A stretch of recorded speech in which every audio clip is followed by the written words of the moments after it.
বার লা ইলাহা ইল্লাল্লাহ ওয়াহদাহু লা শারীকা লাহু লাহুল মুলক ওয়া লাহুল হামদ ওয়া হুয়া আলা কুল্লি শাইইন কাদির। এটা 10 বার পড়লেও হবে। আর যদি 100 বার করতে পারেন তাহলে আপনার চেয়ে বেশি নেকি কেউই অর্জন করতে পারবে না। যদি 100 বার এই দোয়াটা কেউ পড়ে সারাদিনে, লা ইলাহা ইল্লাল্লাহ ওয়াহদাহু লা শারীকা লাহু লাহুল মুলক ওয়া লাহুল হামদ ওয়া হুয়া আলা কুল্লি শাইইন কাদির, ওই দিন শয়তান তার কাছে আসবে না। 100 গুনাহ আমলনামা থেকে কেটে দেওয়া হবে, 100 নেকি লিখে দেওয়া হবে এবং আল্লাহর কাছে দিন শেষে একটা তালিকা পেশ করা হয়, আজকের দিনে কে কি আমল করেছে, এই তালিকায় তার নাম দেখবেন সবার আগে আছে।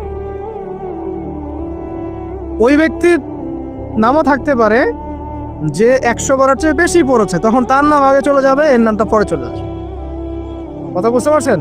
মিনিমাম 100 বার পড়তে পারলে খুব ভালো হয়। যদি না পারেন কমপক্ষে কয়বার? 10 বার।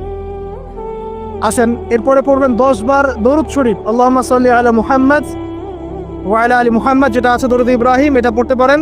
অথবা ছোট করে পড়তে পারেন আল্লাহুম্মা সাল্লি ওয়া সাল্লিম আলা নবিয়িনা মুহাম্মাদ, এটা পড়লেও হবে। অথবা আল্লাহুম্মা সাল্লি আলা